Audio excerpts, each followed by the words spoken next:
the way Bitcoin works and the way that Bitcoiners as a community, or people who really value Bitcoin or are Bitcoin only, or people that just want to hold a lot of Bitcoin, those people are usually made in bear markets, right? So we just went through 2020, 21, 2022. All of the Bitcoiners, like the people that were really hardcore Bitcoin only, were the people that became Bitcoiners in 2018 and earlier. But like a lot of people, even at Swan, most of us did some crypto in 2017, in 2018, just like you guys, it sounds like we became Bitcoin only. It was the bear market. It was the failure of ICO promises. It was the failure of all these speculative technologies that caused us to see that, okay, Bitcoin is the right way to do it. That's what we're seeing now. Welcome to Bitcoin Basics with your hosts Faris and Gordon. Visit bitcoinbasics.help if you need help buying and securing your Bitcoin. We have a brand new podcast. Visit myprivacy.help to subscribe. Did you know you can completely control your personal information without relying on a third party? Faris, Gordon, and industry experts explain how you can reclaim control of your data, your privacy, your life. Visit myprivacy.help. Hello, everyone. Thank you for joining the Bitcoin Basics podcast. Here with your hosts, Faris and Gordon, as usual. Today is the 23rd of November, 2022. The price of Bitcoin is $16,104. The block height is 764,324. Now, Gordon, how are you doing today? Yeah, I'm good. Thanks, buddy. And before we get started, if you guys are sick of Facebook and Twitter and all the trolling and all the nonsense that's going on there, we have a brand new community, and that is at myprivacy.social. And I know this is the Bitcoin Basics podcast. We have another podcast called the My Privacy Podcast. So head along there. There's people to hang out with. You can hang out with Faris and I as well. But yeah, it's on a platform called Mastodon, which is kind of a alternative to Twitter. But basically, we've set that up ourselves. Come and join us. Come and join in the conversation. Talk about Bitcoin. Talk about privacy. Talk about whatever. myprivacy.social. Head there today. Create an account. So Thank you, Gordon. With that plug out of the way, we just had an amazing Faris, we tend to just have incredible people on the show to share their insights, and we're really blessed by people coming and sharing their time and expertise. And so we just had Stephen Lubka from Swan Bitcoin come on, and he's got an interesting background and interesting story. But Faris, I could ramble on about the interview. What did you think about it? Oh, he was a treat to have on. He, I listened to him for ages. It actually went in directions I was expecting to, because Stephen is the managing director of Swan Private Client Services, which he talks about. But we talked not just about Bitcoin and the problems that we've had recently with exchanges like FTX, but some philosophical and economic stuff as well. So fascinating conversation. I don't listen to our own show, Gordon, but I'm going to listen to this episode. Well, I have to, Faris, because I edit it. So I always listen to our episodes. No, right. Stephen's interesting. So he's got an economics background, and we talk a lot about that. But yeah, as you said, good insights and practical, in terms of society and outside of Bitcoin. And I can see him sort of one of those people who straddles sort of the Bitcoin ecosystem but sort of lives in the real world. And he has some amazing blog posts. So I will link that in the show notes to some of his blog posts that he's done at Swan Bitcoin. So that's really good reading. Thank you. All right, there we go. Let's launch straight in with Stephen. If you enjoyed this podcast, please subscribe, like, and share so we can find others like yourself. Stephen, thank you very much for joining us today. It's, we're having quite a few guys from Swan Bitcoin on recently. It's been good for us. And, now you guys just wrapped up a conference out in Los Angeles. Is that right? Yeah, we did. The first inaugural Pacific Bitcoin. We just wrapped that up in LA. It was I know everyone wants to say their stuff was great, but it was really an incredible experience. I've had like no fewer than like 30 people reaching out to me just saying it was pretty special as far as Bitcoin conferences go. And that was my experience too. And I'm not on the event team. So like I was not the person that put it together or designed it. So when I went in, it was like, I was seeing it for the first time. You know what I mean? I didn't have any like inside sort of info. And I was just impressed, man. It was just the size, the quality, the signal. It was just great. I got to meet, a few people I was really looking forward to meeting, as well as a ton of people off Twitter. So amazing time. For those of us who haven't been to a Bitcoin conference, what's it like? Give us just a general vibe of what happens there. Yeah. So at least in my experience, maybe some of that is like characterized by like people know me off Twitter. So people come up and have conversations, but I mean, just nonstop, like meeting people, talking about Bitcoin, meeting people you've only kind of talked with online, meeting people that you wanted to meet in the space. So I was fortunate enough to have dinner with Saylor, which was incredible. That was my first time meeting him. So that was amazing. And a few other people I've been looking forward to. So just an amazing time, you know. I think it's a way that like this online, like this digital Twitter centric, decentralized community that is Bitcoiners, like is all in the same place for a week. And it's just so special. I mean, you know, if you're anything like me and probably you guys, you spend a lot of your time online thinking and talking about Bitcoin with Bitcoiners, and being able to just be in the same room as those people for you know, a few days, for a week is just, it's magical. Awesome. I mean, essentially we're all down the rabbit hole. So we're just meeting other like-minded people down that same rabbit. Yeah. I'm ashamed to say, I don't know about you, Faris. I'm ashamed to say I've been to one conference, and that was a crypto conference. Never, ever again. Okay. That was in Singapore because I was close, but yeah, terrible. Yeah. Absolutely terrible. Yeah. No, it's something that me and Stephen were just talking about before we jumped in.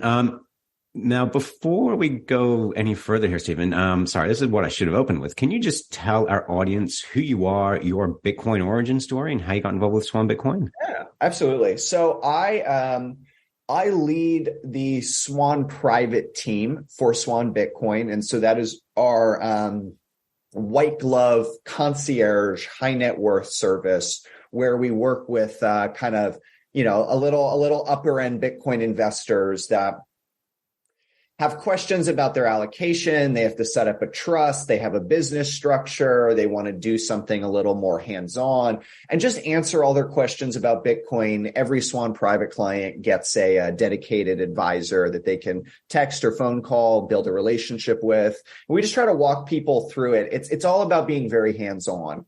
And we did that because, you know, we were looking out at the market, and I joined Swan to spin up that program. So I've led it since day one. And, you know, it was just looking out at the market and seeing that, you know, most wealth is not held by highly tech savvy young millennials and Gen Z. Like, that's just a fact, right? And so when the only options in town are Coinbase and these kind of limit order books and these, you know, kind of more technical products and setting up your two-factor, that really targets who gets into it and what sort of audience is going to be drawn to that sort of user experience and user interface. And, you know, forget about talking with someone at one of those places. So we wanted to solve for that and create something. A lot of these people that are coming in, they're used to private banking model, wealth advisor model, financial advisor model, where, you know, there's someone to call anytime you need anything. And so we've replicated that in the Bitcoin space. It's been very well received. So I've done that for Swan going on, I think a little over, going on 2 years now. We launched Swan Private. It's been an amazing experience with just a phenomenal company in the Bitcoin space. And then for me personally, I worked as a consultant for high net worth investors since like 2018, 2019. On the early end of that, it was coming off kind of the 2017 bull market. I was into crypto. I was into ICOs and all this stuff. And then I worked as a technical advisor to a couple firms that were doing some blockchain stuff. But after doing that for a little while, I realized, wait a minute, there are some really profound limitations here. This doesn't work. And it caused me to really take a second look at Bitcoin. And suddenly the design choices and the way in which Bitcoin was being developed, why they wouldn't do certain things, why they were doing other things, really started to make sense. And, during kind of mid to late 2018, like so many other people, that was kind of when I went Bitcoin only and realized Bitcoin is the thing to focus on. And I've been in the space ever since, and, was fortunate enough to meet Corey and meet Swan, in mid to late 2020. And, it's just been a great experience. A lot of what you just actually really echoes with us. Now, Swan is Bitcoin only. Are you only available as a service to American residents, or is it available overseas as well? Full international. Yeah. There are obviously some countries we can't serve, like kind of the usual list, as well as a few countries in the Middle East we can't do, but pretty much every country for the most part, some exceptions. And sorry, you go on. No, you go first. So we've been Bitcoin only since we launched this podcast in 2019, late 2019. And we've been doing something very similar, helping people on board, get their private keys off exchanges. Why is holding Bitcoin only, getting your private keys off exchanges in a cold storage device? Why is it? It's something that should be simple. It's not easy technically, but it is a simple 3 steps. Yeah. Why is it in this day and age? People avoid doing that because it seems so boring, and we're chasing yield. We're staking coins. Why are we avoiding something so simple in this day and age? Yeah, great question. So I think you have a couple buckets there, right? And I think you highlighted some of them. There is one group of people that doesn't do it because they're using some sort of service to either earn yield, trade, leverage, whatever it is. Like, it needs to be on a platform or a protocol because they're trying to do something with it. 2, there's people that don't do it because it's intimidating, or they don't know how to do it, or they're worried that it's not going to be done securely, or they'll lose their money. And then 3, there are people that literally can't do it. So this does exist. There are certain corporations and trusts that, like IRA structures, that like you literally can't do it. It is illegal, right? So there are, just to kind of nod to that a little bit, that for some of these more complex cases, there are restrictions there, unfortunately. But I think 98% of people, 99% of people fall into like the first 2 buckets. And I think they're very different. Those are very different reasons, right? And I think we're learning a lot as an industry, because it's not really Bitcoiners, but like, I think the world is learning a lot about why these yield platforms, lending platforms, why these protocols, these exchanges, and these proprietary like trading shops, why they're so risky. Like, I think the event, and for anyone listening later, I'm talking about the FTX blow up. I'm talking about 3 Arrows. I'm talking about Celsius.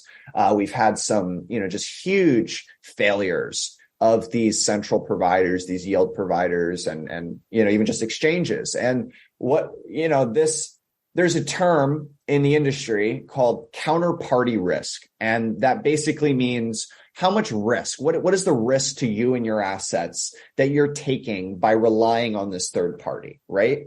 And I think this whole instance has been just a huge lesson for investors of, wow, like people thought FTX was just like, the giant in the room. They were so reliable. That wasn't really like Bitcoiners' views, but like that was the view in the mainstream. And that was the view for a lot of investors. And, it turned out they were a total fraud. And this $36 billion corporation imploded in like less than 7 days, like from the time the rumor started to the time you couldn't get your money off. That was incredible, probably historic in terms of the speed of the collapse.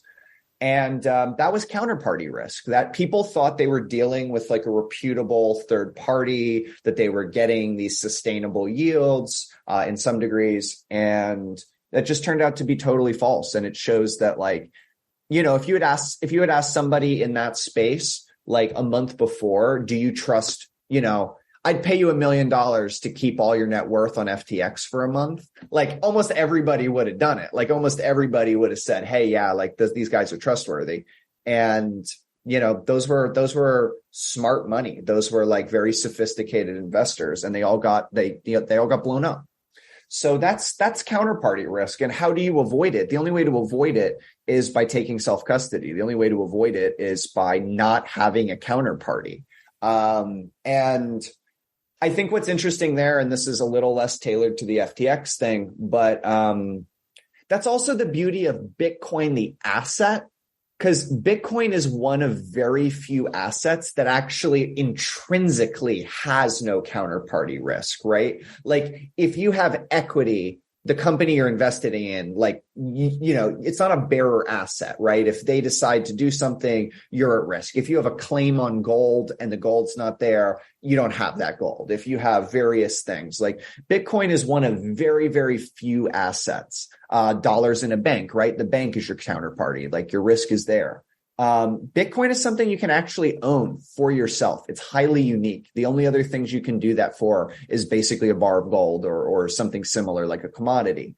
Obviously Bitcoin has huge advantages over those. But that's one of the beauties about Bitcoin. And so people chase yield and people take these risks on these products because they think they're safe, because they want to earn a little extra on top.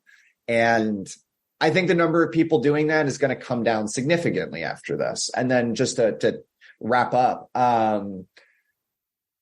I think we can do a better job as an industry at making self-custody more accessible, easier. I think we can improve there. But I also think it's important to say that it actually is really simple. It's writing down 12 or 24 words and plugging a USB device into your computer. Almost everybody can do it. It is very accessible. And if you're nervous, don't let it be black or white, all or nothing. You don't have to either have all your Bitcoin, on an exchange or something, or all your Bitcoin in cold storage on day one. You can buy some Bitcoin. You can put $100 on your hardware wallet, send some transactions, back it up from your seed, get used to using it. Do that for a couple weeks. You don't have to jump in both feet right out the gate. Get familiar with it. You'll realize it's easy. You'll feel comfortable, and then you can move over more of your Bitcoin. Well, you mentioned a lot of points there, yeah. Stephen. Yeah, I'd like to. No, that's fantastic. I'd like to get stuck into it, and we could talk about FTX and all that for forever and a day.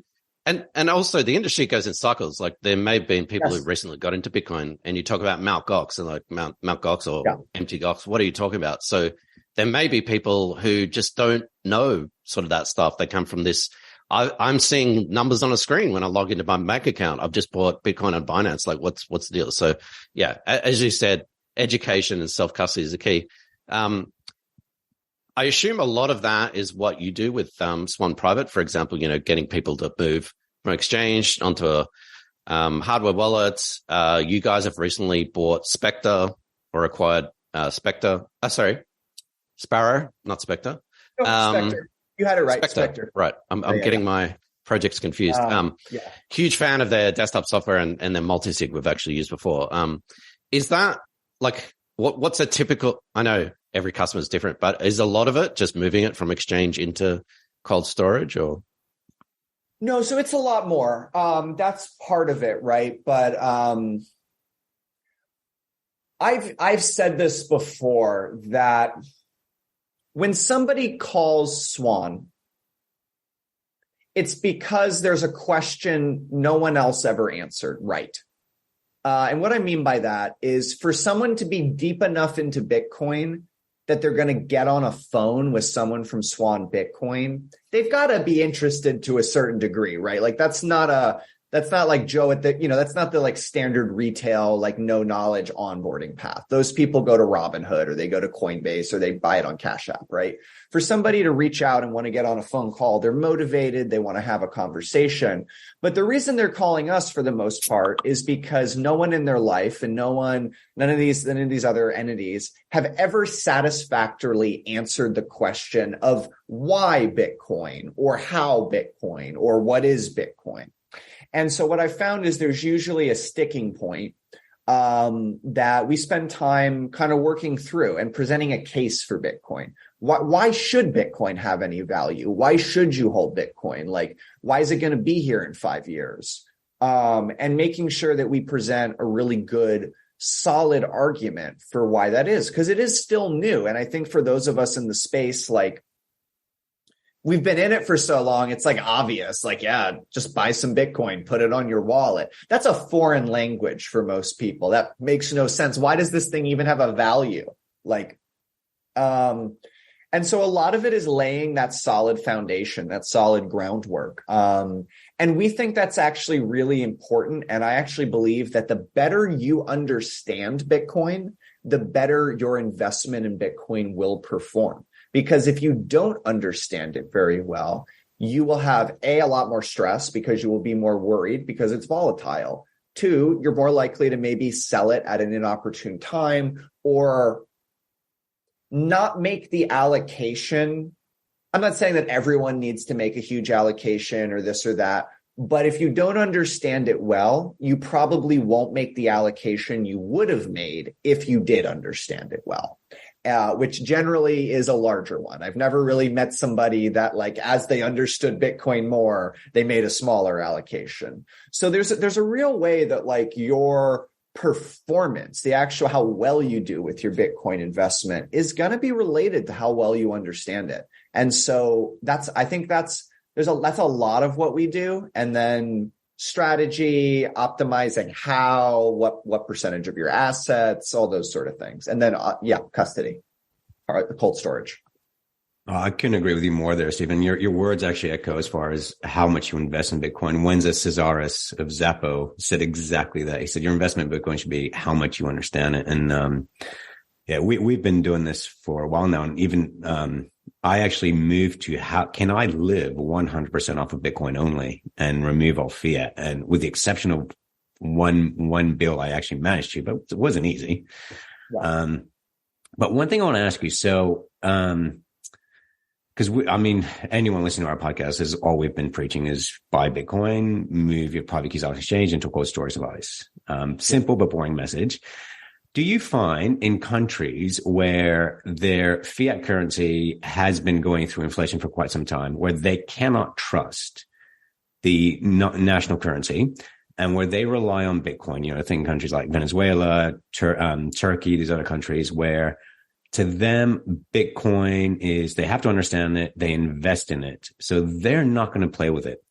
Whereas in countries, say like America, where I'm getting a steady paycheck, and for me, speculating on Bitcoin is not a problem. So I'm not even going to bother to remove my exchanges. Sure, I'll stake it. There's not that if Bitcoin doesn't work out for me, I can't pay my bills tomorrow. So I don't know if you guys find that in countries where Bitcoin is plan B, they won't speculate on it. They won't stake it. There is that respect for its intrinsic value. Have you guys come across that thesis, or am I just way off here? So I'm going to answer that in a slightly different way, I think, that you'll find interesting. I'm at a point where, and you could interpret this as like, there's like an angle you could take that's maybe bad on this, but I don't think it's bad at all. I think it's good. I think it's actually an indication of how early we really actually are. I think around the world, there's maybe 100,000 people that have a material portion of their net worth in Bitcoin. I think it's a very small number. Like, I don't mean like $10 on Cash App. I don't mean even, $1,000 for the average American. I mean people that really understand it and have moved a material chunk of their savings into Bitcoin or live off Bitcoin or operate it. I think that number actually is still quite small. And that's actually a sign, I think, of just how early we truly are, despite the price, despite how much it's grown. On the trajectory of Bitcoin, I think we're still very much in these early innings. Most people around the world are not saving in Bitcoin in any way. And I don't see that as a bad thing. This is just part of the trajectory. Bitcoin's obviously growing, more people are using it. And so, coming back to your question, yeah, most people in the developing countries that have a relatively stable currency, and that is the case. Like we need to admit that, right? Like the dollar has been, obviously there's been inflation, but you look at all the monetary dynamics, there's not a lot of ways like, everything's been volatile, so you didn't do too well. The dollar has had relative stability, euro less so, yen far less so, but particularly countries with easy access to the dollar, right? Like they're not fleeing short-term volatility. And so Bitcoin, it's just a financial investment. It's just portfolio dollars. It's just like this kind of thing that they think's going to go up, that they're speculating on. And yeah, I mean, if you were treating it as your savings account, you're going to treat it differently. Like there's no way around that fact. And kind of going to my initial point, I don't think a lot of people are really at that stage yet. And you go to other countries and I think people who are saving in Bitcoin because they're in Lebanon or they're in Argentina and they're having like a real inflationary crisis, like, they're not depositing it on Celsius, right? Like that, I think that's like very unlikely. I think that number's still small too, though. I think, and this is something as a community, I think we need to acknowledge, like most people around the world, are fleeing to dollars right now. They are. And that's an opportunity for us. And that's something as a Bitcoin community that we both need to understand why they're doing that and address that and do a better job of educating and building Bitcoin into the asset, because structurally, Bitcoin is the better asset. In most people's perception right now in these situations, they just want stability and they know the dollar. So, I say that as like that's a goal that we need to have, and it's a dynamic we need to understand and target. With the adoption rates, which you mentioned, so to me, I mean, the last 18 months have been crazy. We've seen sovereign state adoption of Bitcoin, starting with El Salvador, moving on to Central African Republic. We interviewed Prince Fitsui of Tonga. He's trying to do the same thing there. I actually thought, okay, network adoption rate's incredible. And then with companies you mentioned, Michael Saylor, MicroStrategy. So we're looking at more hedge funds and listed companies buying Bitcoin, Tesla being one of them. I actually thought that might remove some of the volatility, especially the downside volatility, because more money coming in to buy more Bitcoin. But what I didn't consider is these listed corporations have quarterly earnings. And if they're buying Bitcoin, Bitcoin's down. So are we going to see where corporations come in to buy Bitcoin, but maybe do these financial accounting tricks that they do where, all right, we need to sell some Bitcoin because we've got quarterly earnings coming up? Is that something a Bitcoin trader or investor might have to consider? So obviously Tesla did do that. We know for a fact that Tesla sold part of their Bitcoin position because they had a short quarter and they needed to kind of make those numbers look better. So, I mean, yeah, that's definitely a thing. And I'm sure we'll see some of that. But I think by far and away, what none of us anticipated enough was the pure degeneracy of these crypto firms, right? Like that is the real answer of the volatility there is you had traditional VCs and crypto VCs lending. I looked this up. So maybe I'm wrong. Maybe I missed some edge case, but if you add up, I think just SBF alone, but certainly if you add up Sam Bankman-Fried plus the Three Arrows Capital guys, this is the most money in all of human history that 3 people under the age of 35 have ever borrowed. They surpassed Alexander the Great, who historically borrowed like $2.8 billion of gold as basically a child. And they literally with the industry lent these guys, these kids, billions and billions of dollars, and it blew up, and it just an intense chain of leverage sprawling these lending desks and these lending firms, I should say, and lent against worthless collateral, like the people that lent against FTT. You have this kid that, okay, sure, he's supposed to run this like big company, but he comes to you to borrow billions, and all he has to give you is a token that he himself can print from thin air.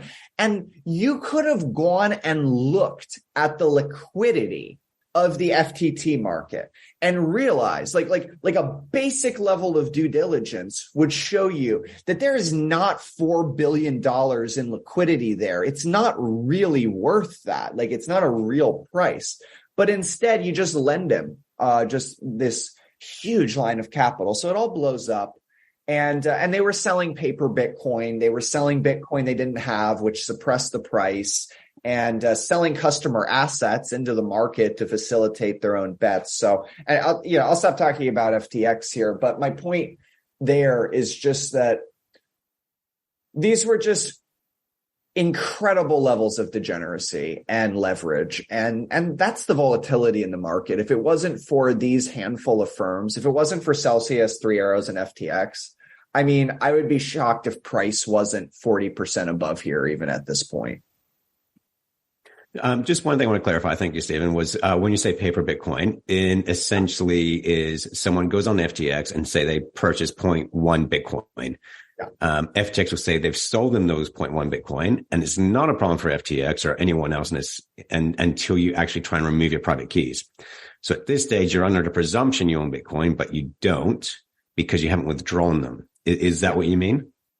Yeah, exactly. So people would go to FTX. This is what it appears, right? I have no inside information. I'm just going off the public information that's available. But as it appears at this moment, people would go to FTX and they would buy Bitcoin. But FTX didn't actually have the Bitcoin that they were selling them. And so on their FTX account, it says, oh, you've got 1 Bitcoin or whatever.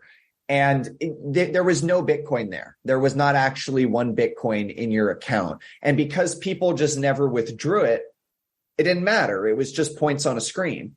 Or I'm assuming if they did go to withdraw it, FTX used all this borrowed money, like they had these billions of dollars they borrowed to just buy some real Bitcoin and fill the gap. Like it was only like at request. That's speculation on my part. I obviously don't know what they actually did, but it was Bitcoin was sold that never existed. And that suppresses price. That's the issue with paper instruments or certain forms of derivatives or certain forms of like other kind of financial tricks you can do so the reason it matters is because demand for Bitcoin comes in, dollar demand comes in. And if it gets satisfied, if it gets consumed by instruments which are not actually Bitcoin, then it doesn't do anything to drive the market price of Bitcoin up. And you can see this actually, I mean, this is also the case with like futures contracts on Bitcoin, the futures ETF. You could even say Grayscale to a certain bit, like a lot of money went in there. And, that just fluctuates the price of Grayscale. It doesn't actually drive up the price of Bitcoin. So the relevant point in all of this is if this paper Bitcoin, the supply was not there to meet real demand, the price of Bitcoin would have been higher. We don't like speculating on price. Like our message has always been just buy Bitcoin, buy what you can afford, move into cold storage, which we'll talk about why I like Swan Bitcoin a lot for doing this. But just on your point there, could we potentially be looking at where people go, oh shit, I thought I was buying Bitcoin. I'm not. You have that demand come back into the market, and then you do have a supply shock where it's like, I actually want my Bitcoin, and we could see just bang, this thing catapult. Yeah, I think there's likely multiple avenues of quote unquote paper Bitcoin in different forms that have been flushed from the market via all of these companies blowing up. I think there's likely a few ways. I don't know if we'll ever know about all of them. Again, I'm guessing here, but I think it's pretty likely. And so with that off the market, and we've seen a lot of Bitcoin taken off exchanges, and the liquidations have happened and liquidity is low. If you were to see a lot of people come into the market and say, hey, I want to hold Bitcoin. Yeah, I think that would have an outsized impact. But here's the other thing. I think we are in the process of seeing that. And what I mean is there's kind of this, the way Bitcoin works and the way that Bitcoiners as a community, or people who really value Bitcoin or are Bitcoin only, or people that just want to hold a lot of Bitcoin, those people are usually made in bear markets, right? So we just went through 2020, 21, 2022. All of the Bitcoiners, like the people that were really hardcore Bitcoin only, were the people that became Bitcoiners in 2018 and earlier. But like a lot of people, even at Swan, most of us did some crypto in 2017, in 2018, just like you guys, it sounds like we became Bitcoin only. It was the bear market. It was the failure of ICO promises. It was the failure of all these speculative technologies that caused us to see that, okay, Bitcoin is the right way to do it. That's what we're seeing now. And that's what I think we're going to continue to see is all of these people who got burned by the FTXs and Celsiuses and cryptos of the world are going to be reevaluating what in this space is actually real. And when you approach this space with a critical lens, instead of just like believing the hype and trying to make money, a lot of people, most people come to the conclusion that it's Bitcoin. And so I think this whole event over the long run is going to massively increase the number of people that really value and are focused on Bitcoin. And that'll lead to the dynamic you're talking about. Yeah. And just on that, this is where I actually do want to give a shout out to Swan Bitcoin because, we've dealt with people who went to bitcoin.com to buy Bitcoin, not realizing they're buying Bitcoin Cash. You go to any of these other exchanges and you can so easily buy the wrong thing. And this is why Swan Bitcoin, you go to Swan Bitcoin, not only are you buying Bitcoin only, but I helped the client recently set up a cold storage device, and we're moving her private keys off Swan Bitcoin. And this just was amazing. It's so simple. We on Swan Bitcoin, we set up DCA where every week she's buying a certain amount of Bitcoin, and you automatically set it up where it just automatically goes into a cold storage device. I'm like, wow, this is an exchange, not just encouraging, but facilitating you to move your private keys off. So yeah, shout out to you guys for doing that, because this is something we've been preaching for years, and we don't really come across exchanges that encourage and facilitate that process.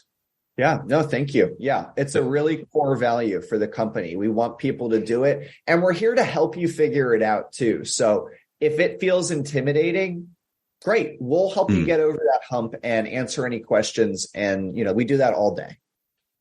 Now, just following up on, I've got one more question because I know I've been monopolizing this today. Sorry, Gordon. Stephen, what is a Bitcoin maximalist?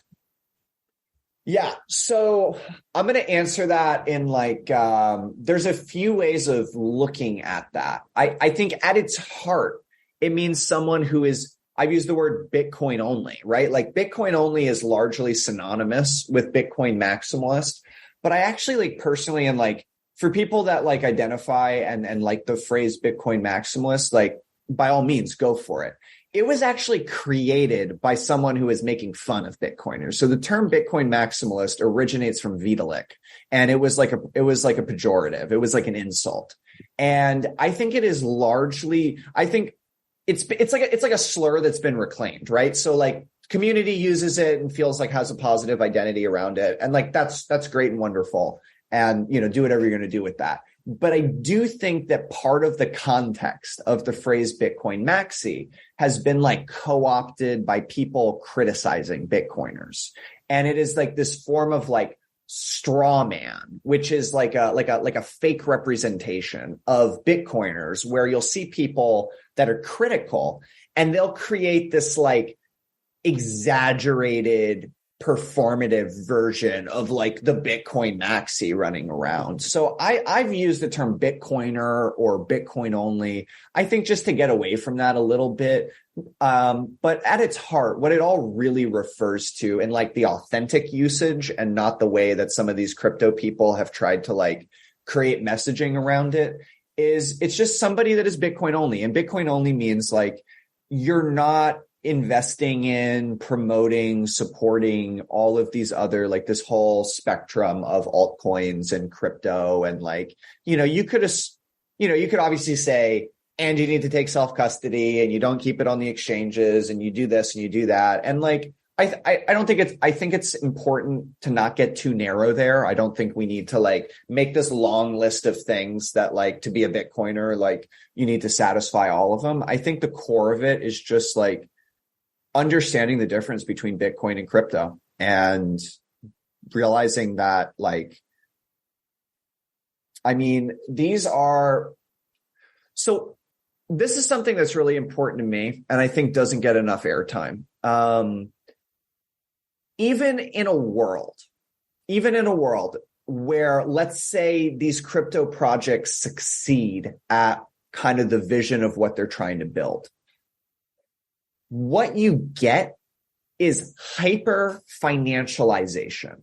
What crypto projects are trying to do fundamentally is to financialize more areas of the world which are not financialized. What does that mean? What does financialize mean? Let me give an example of what happened to houses, real estate in the US. So houses have always been valuable, right? They're probably one of the biggest things we own. We love them. They're expensive. A lot of time and energy goes into building them. People want them. They've always commanded financial value. So like houses have always cost something. And they've always been, in some sense, you could always kind of like buy a piece of land or buy a house and you probably could sell it for more money 10 years down the road. Like that's been happening forever. But something interesting happens in the 1900s. Maybe don't quote me on that. It could have originated a little bit earlier, but I think it really hits its stride in the 1900s, where it's not just people buying houses and building houses and trading and selling houses, that you start to see houses become financialized. They go from something you buy because you need to live in it or buy because you're like a landlord and you're doing rentals to something that becomes an investment asset. And this gets facilitated by cheap cash, which is subsidized by federal agencies, which provide mortgages. And we create this whole financial layer around providing loans to buy houses. And we subsidize those loans and we create a bailout lender, a lender of last resort, that if the loans go bad and the banks have trouble, they're going to step in and bail them out. That's financialization. It's not the only way it can happen, but you take something that naturally existed and, had a market, and you basically build and build and build and build all these financial products and lending and leverage and layers around it. And so what happens? The price of homes becomes tremendously unaffordable. And because you start funneling all this investment capital into houses, now people can barely afford to live in houses. That's financialization. What crypto is trying to do is to do what financialization did to real estate, to everything. They want to do it to games, and they want to do it to media, and they want to do it to social media and sneakers and NFTs. And that's not good. That's not good. That's a bad outcome. Financialization is largely net negative for society. And Bitcoin is definancialization. Bitcoin is trying to definancialize an overly financialized and over-leveraged world. And that's why I love it. So just like to kind of paint like a distinction there, even if we assume these people succeed and like technically build the thing, which I don't actually believe, but like even if they did, I think it's actually going to be bad for society. So Bitcoin is DeFi. So I'll jump in there with a follow-up. You mentioned something really fascinating to me that This was a story that one of my political economics professors told me when I was doing my undergrad. And he said, so you mentioned real estate in the 1900s. So when the 1929 collapse happened, FDR wanted to diversify people away from the stock markets.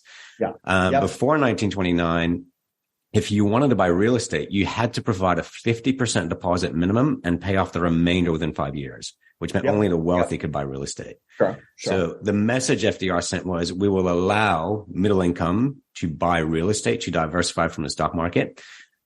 And this next part makes sense. I've never been able to confirm it, but this professor said to me, FDR apparently said that if a man holds a mortgage, he's unlikely to get politically involved. So it was a way of keeping people away from the Communist Party. And this sentiment I've seen echoed in the film Thank You for Smoking. Just the pressure of paying a mortgage means I'm focusing on the mortgage. I don't have time for anything else. And I think we're seeing now sovereign states treating Bitcoin the same way. Like when El Salvador implemented Bitcoin, the Washington Consensus basically said, we're going to cut you off from the foreign aid program. And Bukele just gave him the big middle finger and said, sure. So this is where, to me, Bitcoin is moving into geopolitical economics. So I'll jump in. That was a fascinating point that you brought up. No, that was a great, I actually really I would add a piece to what you said that I think that's interesting around like if you've got this mortgage to pay, you kind of have to keep paying the mortgage, and that's going to influence like risk taking politically. But there's another angle too that is less about the mortgage and more about owning a home and the way that financialization has really messed that up. If you think about it,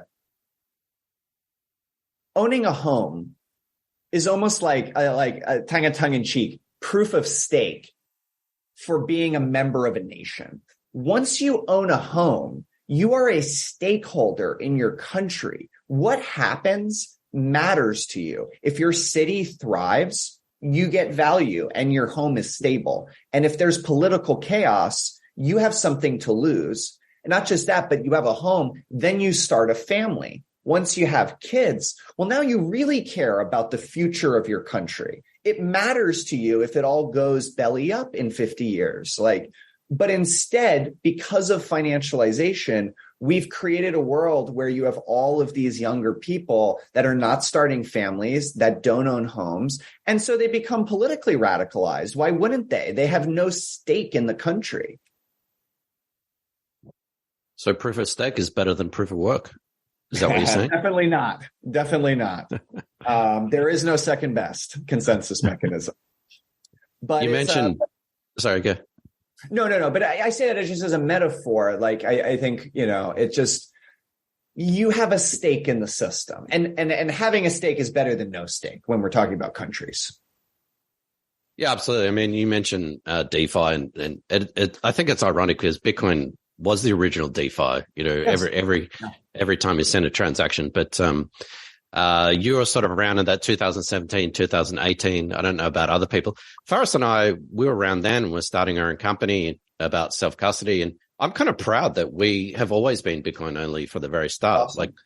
Personally, yeah, sure. I've done the whole shitcoin thing or whatever, but as a business, it was Bitcoin only. And I don't know if you remember this, Faris, but we were fighting people looking at Ethereum, looking at XRP, looking at all these other stuff, saying, I'm getting more interest from this. Why shouldn't I buy this? And so we were actually pushing back about that stuff.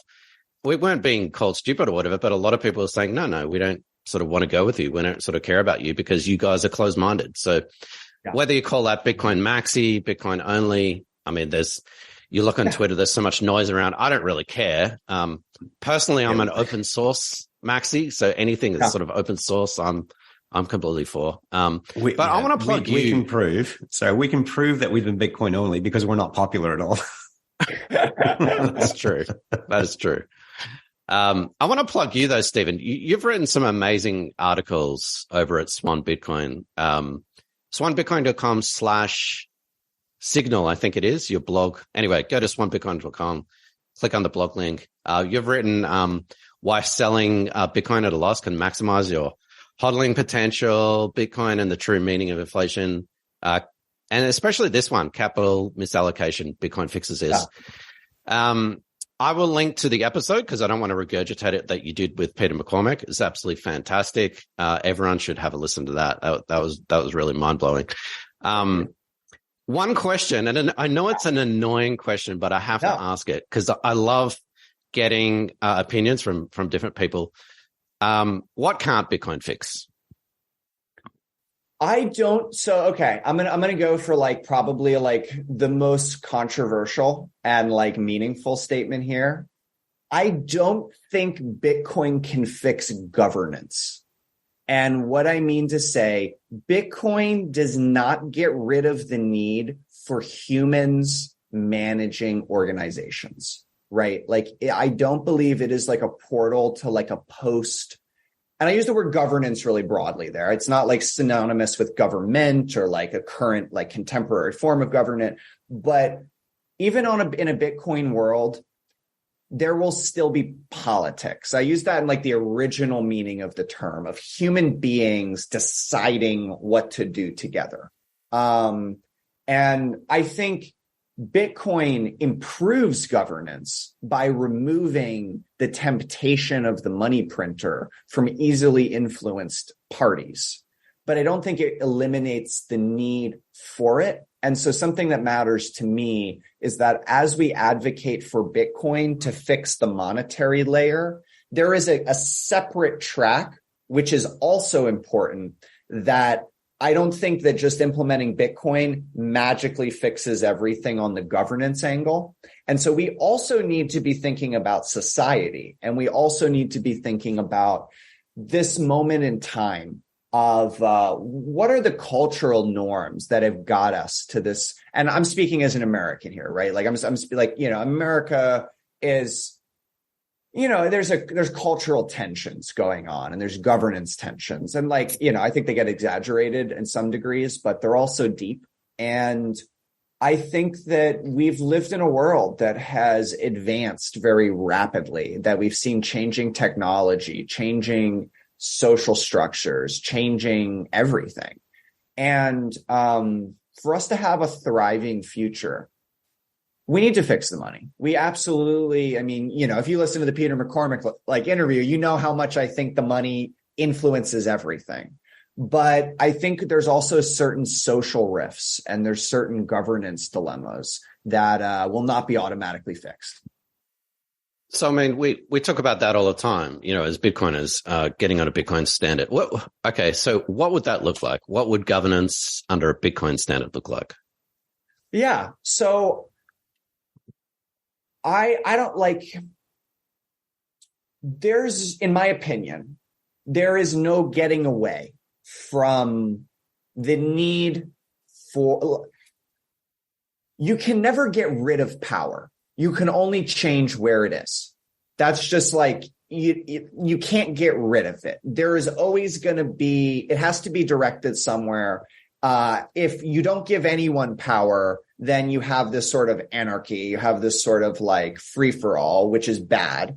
And so the only option is like power has to go somewhere. And so we can only try to create the right structure and the best structure for power to like pass through that benefits people, like that benefits us all and doesn't like disproportionately serve a few at the expense of everybody else. I don't have a theory of like a brand new system of human governance to throw out here. But what I could say is that this might be a little philosophical, but I actually think it's really central to the problems we're facing today. I think that one of the biggest challenges that has created the current environment is that in the pursuit of external abundance, in the pursuit of lots of things and a prosperous economy and the world we live in this very abundant world, and also in the pursuit of a very stable world, the world of the last 50 years has been historically stable. Our current open, universalist, pluralistic system, like this, we have this system that is based around accepting everything equally. And what I mean to say is that there are no cultural hierarchies. There are no, you can't say that this one made up culture that values taking care of your family and this other made up culture that takes grandma out behind the shed when she turns 60 and puts her down. Well, those are like the current view would say that, well, those are just subjective cultural values. And you can't really say one is better than the other because that would be taking like a side. And that has been kind of the cost, I think, of our modern abundance. And that modern abundance has been really important and really good.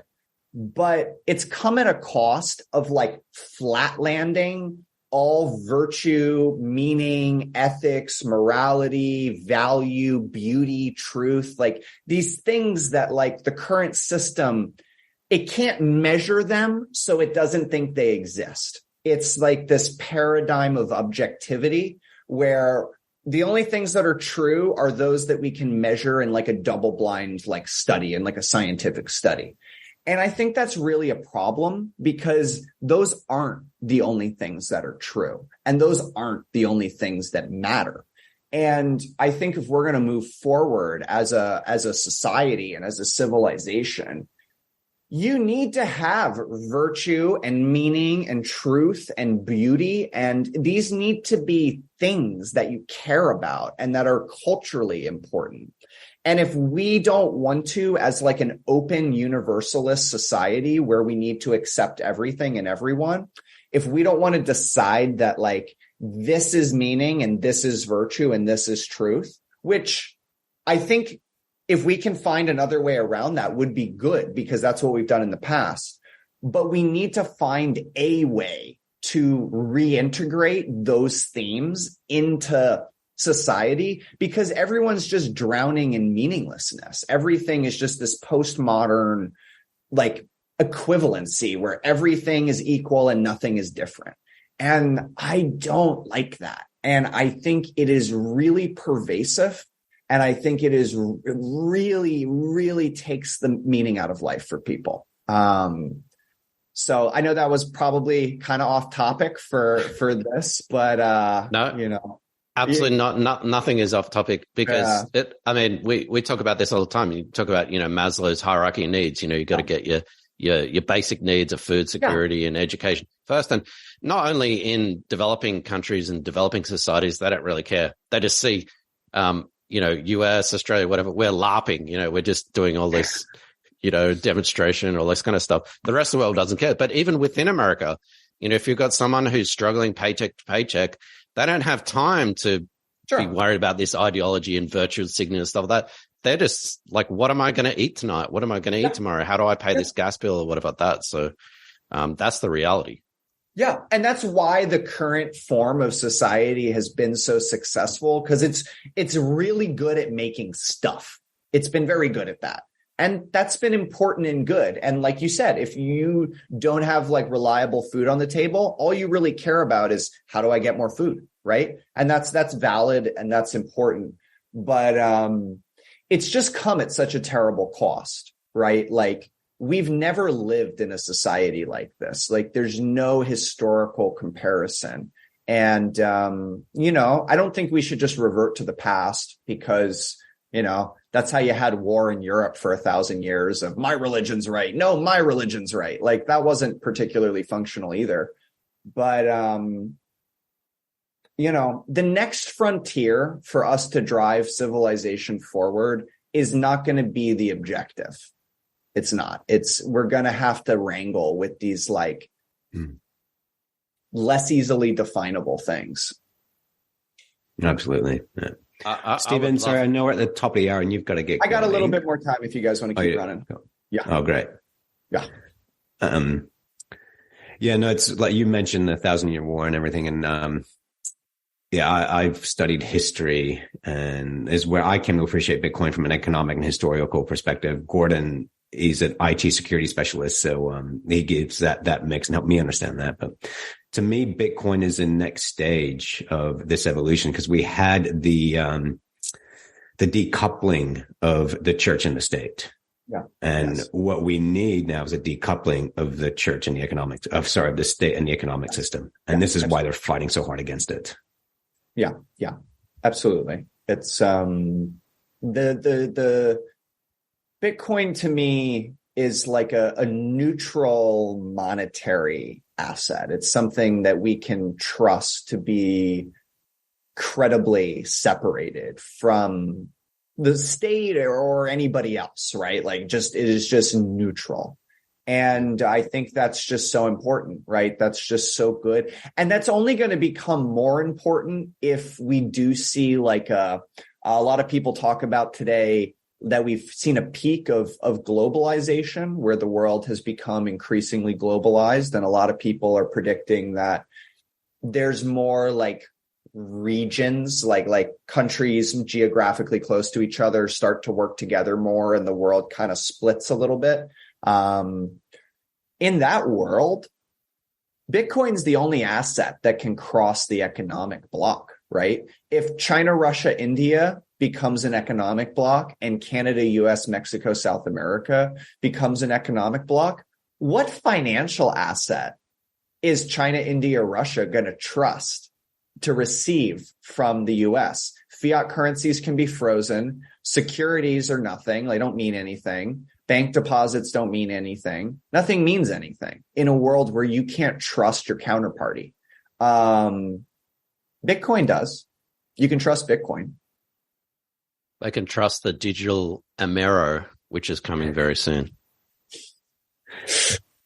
Yeah, I mean, Voltaire wrote about this, all fiat currencies eventually go to their intrinsic value, which is zero. And, 50 years ago, we had the pound sterling as a global reserve currency. Before that, we had the French, the Spanish, the Portuguese, the Dutch. So it's only a matter of time before the petrodollar has peaked. And potentially that peak was actually 2006 was the peak. And we are starting to see this unwind of the petrodollar system. It's not going anywhere. It's going to be around for a long time. But do you think, we've spoken about this on the show, and we actually think that, so you spoke about paper Bitcoin. Do you think we might get to a stage where we might have two values for Bitcoin, a KYC Bitcoin and a non-KYC Bitcoin? Because the issue you might have is, even though governments can't prevent you from owning Bitcoin, they can probably freeze it on your exchanges. So is this where, and we've seen a renewed interest in mining Bitcoin because it's non-KYC Bitcoin. So is this where we're heading, where governments will go, okay, we can't stop this thing, but we can stop you from withdrawing it? I hope not. That's not the outcome I want to see, right? That doesn't mean it's not possible. The outcome I want to see for Bitcoin is structural integration. I don't want the outcome where like the Bitcoiners are fighting every nation state on the planet.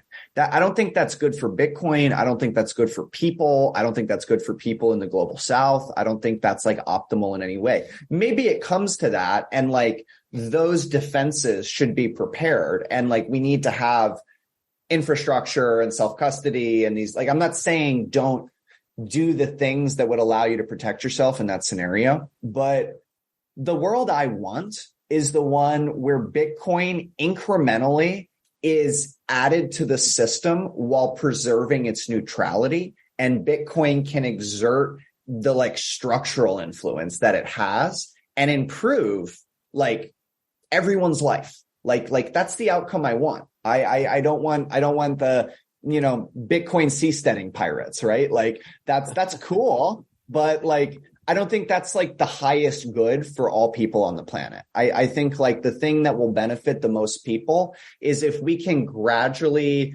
incrementally maneuver Bitcoin into like a savings medium for everyone around the globe. And everyone around the globe has the option to save their value in Bitcoin and then, at a later point, like transact. And like, it's this very incremental and gradual process where we can drive Bitcoin adoption without like, I want Bitcoin to be socially beneficial. I want it to be economically beneficial. War and conflict and revolution are never going to be the quickest pathway to that. Maybe they become necessary pathways, but I see maybe it's a narrow path. Maybe it's not like a, really common thing, but I think there is a chance where we just keep building and people keep adopting and Bitcoin becomes normalized without going through some like head-to-head confrontation with like the United States. And I like, I know why people talk about that. I do. And it's not in any way like me excusing the atrocities, right? Like that's not what I'm doing. But I just think that like, despite that, the best way to benefit, like, because here's the thing, if Bitcoin becomes like a black market thing, your grandma's not going to want to buy Bitcoin, like, do we care about grandma or not? Like, I care about grandma. I care about the normies. I care about like the normie grandmas. I want them to buy Bitcoin. And like, that's where I hope it heads. We'll see. I think that's a really important point, Stephen, because a lot of Bitcoiners and even podcasts that I listen to it's all or nothing. It's like Bitcoin take over the world or nothing, Bitcoin stand or nothing. It's like, well, actually Bitcoin can be successful if it's a complementary currency, even if, 5% of the transactions around the world are used in Bitcoin. Fantastic. That's amazing. And you know what? That 5% will probably grow as people sort of look at it and look at the other currencies, inflate and whatever. So I don't think it has to be this, bloodshed and tears and Bitcoin conquers all sort of thing. It just needs to be an alternative to the current system. 100%. I completely agree with you. And that's kind of my view here too, is like, there are scenarios where Bitcoin is like incredibly successful, incredibly impactful, and it doesn't replace all fiat currency, at least in like the next 10 years or, whatever, right? Like over a long enough time horizon, whatever, anything can happen. But like, I think the sweet spot for Bitcoin is at least in the next 5 to 10 years that we're looking at. This just kind of let's just say this decade, like until 2030. I think the sweet spot for Bitcoin is it just becomes a global minority financial asset, and maybe 5 to 10% of all the money in the world is stored in Bitcoin. I mean, anyone that owned Bitcoin today is filthy rich. Like, you've made more money than your wildest dreams. It's become part of the system. It has to maintain its neutrality. Like that's the key here, is like, it's not just becoming like Wall Street Bitcoin. It needs to be credibly neutral. It needs to stay decentralized. And I think it will. So those are prerequisites. It still needs to be Bitcoin.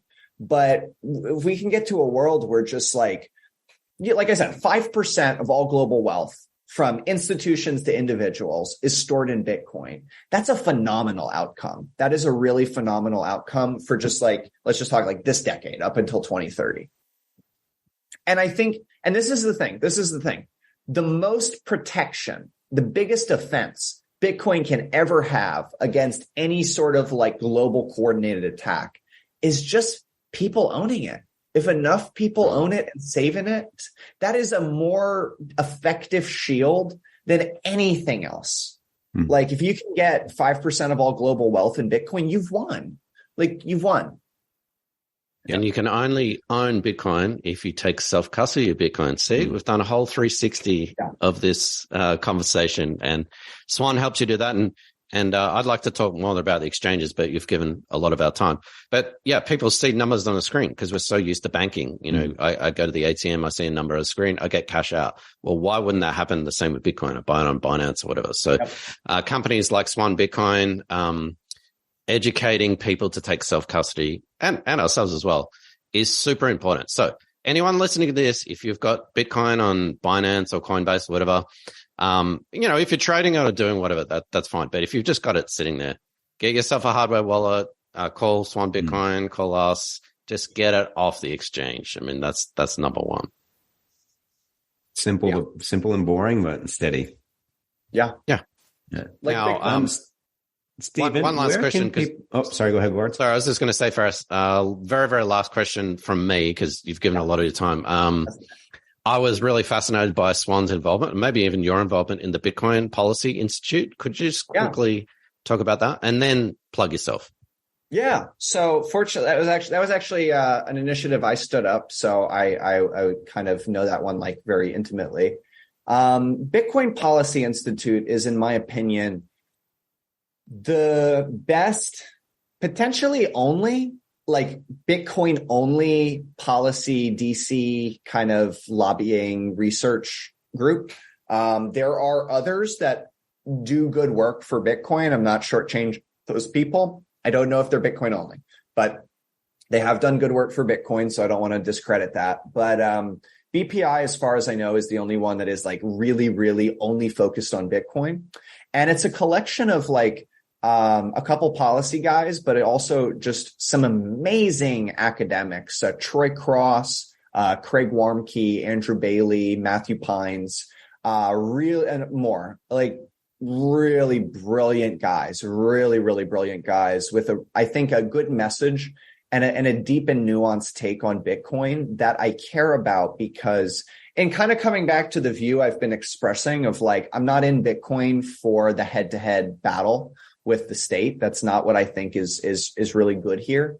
I think these guys are the best positioned to make Bitcoin make sense to like American institutions, like media, academia, government. Like these are the people that I think have a really good, both the credentials and the background and the ability to communicate Bitcoin in a way that I think can convert academics and policymakers and people in these kind of areas to really understand Bitcoin. I think that's important. I think our life is going to be a lot easier if those people are on our side rather than against us. If we have an option where they can be on our side, we should take it. And I think that the BPI guys are some of the best kind of people to try to make that outcome happen. And people don't realize how like one-sided academic research is on Bitcoin. It's like frankly insulting. The research and like half of it is literally blog posts that gets like reverse engineered into journals and presented as if it's like a peer reviewed study. And it's just some fucking employee from a central bank talking shit on Bitcoin. Like it's a fucking joke. But like, that's what passes for research in academia right now on Bitcoin. And, that sucks and it's stupid. And we should make it so that there are I don't even mean like pro Bitcoin because it should be neutral, but there should just be not anti-Bitcoin academics running the thing. And so we're trying to get more research put out there. We're trying to do some studies, and energy consumption is obviously like the big theme. That's the attack angle. Bitcoin uses too much energy, but you know, a million angles, big proof of work, proof of stake, energy use, why Bitcoin's good for America. These are stories that need to be told in that context, in these journals. Like it's just something that needs to happen. Until we do that, they're just going to be our enemies. And that doesn't help adoption. Like that doesn't get us to Bitcoinization. That doesn't get us to a Bitcoin future as fast as possible. And I think we should try to get there as fast as possible. So Swan's working with BPI to do that. We funded some initial studies, and Peter McCormick actually matched us on that donation. So we were able to get some funding over to them to do some preliminary research. And we opened up a fundraiser and we raised some more money there to do more studies. And it's an ongoing effort. If you want to make donations to Bitcoin research and policy, BPI is the way to do it. We're working with them from the Swan angle. Do you have a link for that? And also I'd love to be able to tell my friends that Bitcoin's not killing babies in boiling oceans. So, I mean, it'd just be amazing to point to an article and say, nah, that's bogus. Well, you know, to be neutral here, sometimes ASICs do break into nurseries and these machines, man, they're dangerous. They grow legs and they walk through the night. That's the same as Bitcoin miners throw away their miners, and it causes e-waste after about a year or a year and a half. I mean, I love that one too. That's so infuriating. It's just like a lie. Like they're just lying. Anybody that believes that, I will buy all of your 2-year-old miners for like, there you go. Yeah. Like, donate them to us. I'll use it. Yeah. Like I'll recycle them. They'll be in a good place. Like I'll even give you $100 for each one. Just give me all the 2-year-old miners that people are throwing out. Like, please. Do you have a link for that, Stephen? I'll get you one. Yeah, I'll get you one. Cheers. Yeah. Unfortunately, the academic industry, I worked in there for a while. It is a slow moving ship, and it'll be the last one to turn around. It takes a while to turn around, because I actually helped University of Sydney. They wanted to launch a Bitcoin cryptocurrency course, and I thought they wanted to learn the fundamentals. But they just wanted me to help them show how do you trade this thing and move keys off exchange. That's really what's their angle. Yep. So They'll get there eventually, but yeah, it'll be frustrating in the meantime. Yep. It's slow. It's gradual. It's the nature of the thing, but we can't just ignore them. It's not the right move to just say like, oh, these guys aren't going to change their mind quickly, so let's just like plow forward without trying to make any overtures to them. Like, you got to do it. Like, it's just operating. It's just being an operator in the space. And, maybe we'll succeed and maybe we won't, but it's worth trying. And it's not easy. Education is not like a quick fix. Like, just go here and whatever. It's, what do they say? You got to listen to something 7 times before you actually do something. It's like, listen to podcasts, contact Swan, have a look at your blog post. It's like, this stuff is iterative. Someone isn't just going to go, yep, Bitcoin's the key. So yeah, it's a hard slog, but we'll get there eventually. And particularly because Bitcoin has no easy comparison. There's nothing really that you can point to that people know well and be like, oh, Bitcoin, it's just like it's like a this with an extra set of wheels, right? Like there's no easy comparison. You have to just start to understand it and break it down from first principles. And it's multidisciplinary. It's not like Bitcoin's just tech or just economics or just politics. It's like all of these things kind of put together. Well, you got to start with what is money first. Half the time I'm explaining Bitcoin to someone and I sort of throw that out the window. I throw out like, what is money? What do you think money is? And then you get an idea of what their level of understanding is about money and value and capital and markets, stuff like that. And then you're like, okay, now we can move on to Bitcoin. I've told you about that. Now we can explain Bitcoin. So, absolutely. Yeah. Absolutely. So really appreciate your time, Stephen. We've gone way over an hour. Do you want to do a final wrap up, plug yourself? Any final thoughts, comments? Yeah. So I'm Stephen. I run private client for Swan. I talked about that in the beginning. If you want to know more about what that is, it's our personalized white glove service for investors over at Swan. I've run that team since day one. So if that sounds interesting, come say hi, come introduce yourself, go on the website. Or if you want to kind of follow me, I'm on Twitter. Twitter's the best way to follow me. Stephen Lubka, just search that on Twitter. You'll see my account, very active there. You can DM me on there. You can also email me at steven@swan.com. Final thoughts is I think this is just a really important time for us to explain the difference between Bitcoin and all of these things that just blew up because of massive fraud. That's our mission as Bitcoiners, is we need to come out the other side of this with people having a better understanding of why Bitcoin is different than FTX. And that's our mission. That's what we got to do, because that may seem so obvious to us, but people don't get it. Yeah, I think someone mentioned recently we need a divorce from Bitcoin and crypto. Yeah, I saw that. That was a really clever. I think Bitcoin Magazine did that. That was smart. Yeah. Good. Yeah, we need. Well, thank you very much, Stephen. It's been a real pleasure. We really appreciate your time, and I know our audience will definitely get a lot from this. Absolutely, guys. It was a pleasure. Great to meet you both. Thanks again, Thank you, Stephen. Cheers. See ya. Thanks for watching or listening. If you enjoyed this podcast, please like, subscribe, and share so we can spread this educational content to others like yourself. Visit bitcoinbasics.help. Disclaimer. Any content provided by Coin Compass is for educational and informational purposes only and is not investment, legal, tax, or any other professional advice. A qualified professional should be consulted before making any financial decisions. Coin Compass will at times recommend certain products, services, and technologies, but these are opinions based upon our own or podcast guests' experience and not endorsements. We take no liability for out-of-date or inaccurate information, software bugs, manufacturing errors, technology misuse, or issues involving third parties. Visit coincompass.com for more information and please contact us.